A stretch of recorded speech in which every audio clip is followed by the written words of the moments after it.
Katekismus Besar Westminster. Pertanyaan ke-72. Apa itu iman yang membenarkan? Jawabannya, iman yang membenarkan adalah anugerah yang menyelamatkan, yang dikerjakan dalam hati seorang berdosa oleh roh dan firman Allah.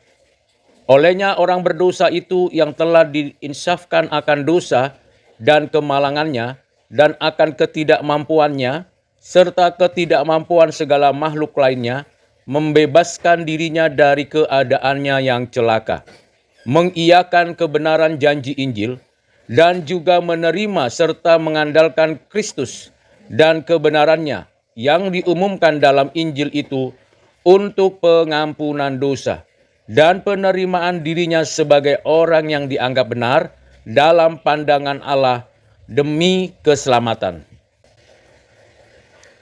Jawaban tersebut dapat dibaca dan dipelajari dari Ibrani 10 ayat 39, 2 Korintus 4 ayat 13, Efesus 1 ayat 17 sampai 19, Roma 10 ayat 14 dan 17, Kisah Para Rasul pasal 2 ayat 37, pasal 16 ayat 30, Yohanes 16 ayat 8 dan 9, Roma pasal 5 ayat 6, Efesus pasal 2 ayat 1, pasal 1 ayat 13, Yohanes 1 ayat 12, Kisah Para Rasul pasal 16 ayat 31, pasal 10 ayat 43, Filipi pasal 3 ayat 9, dan Kisah Para Rasul pasal 15 ayat 11. Dari pertanyaan dan jawaban yang sudah disampaikan, kita menerima beberapa pengajaran yang penting. Yang pertama, iman yang dikaruniakan Allah kepada kita ialah iman yang menyelamatkan, iman yang membenarkan kita, bukan karena keyakinan dan pengetahuan dan pengalaman kita, tetapi itu adalah karunia yang khusus untuk orang-orang percaya yang ditetapkannya dalam kekekalan. Iman seperti ini tidak dikaruniakan kepada semua orang.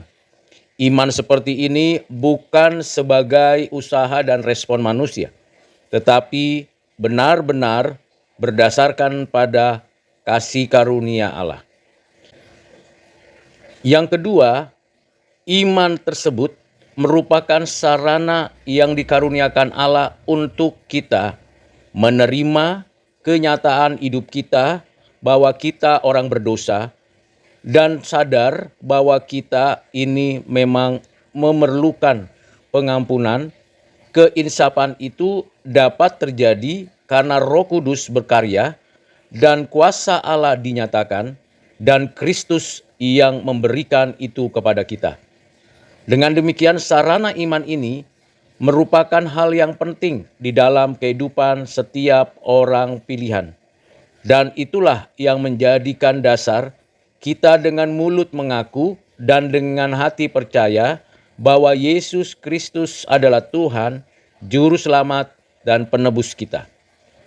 Yang ketiga, apa yang dinyatakan di dalam kehidupan kita dan kita dimampukan merespon panggilan Tuhan, kasih karunia keselamatan, dan penebusan Kristus, sesungguhnya respon kita pun dapat terjadi karena kita diberikan iman dan kasih karunia tersebut. Tidak akan pernah terjadi respon kita yang membuat Tuhan menyatakan apa yang kita ingini. Tetapi karena Tuhan mengendakinya kepada kita, kita dimampukan merespon tersebut dan itulah iman. Yang keempat, iman selalu berasaskan pada seluruh pengajaran firman Tuhan, berpusatkan pada Kristus dan diarahkan kepada Allah Bapa kita oleh Roh Kudus. Dengan kata lain, iman sudah sewajarnya diisi dengan seluruh pengajaran dari firman Tuhan. Tanpa firman Tuhan, iman kita kosong dan tidak bermakna apa-apa. Dan itu bukan iman yang membenarkan.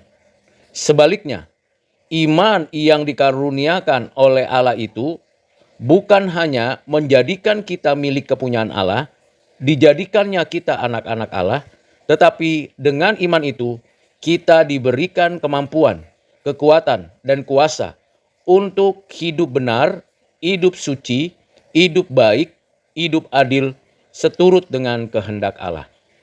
Kiranya kita semakin menunjukkan buah iman kita dalam keseharian kita karena kita adalah orang-orang beriman. Tuhan Yesus memberkati. Amin.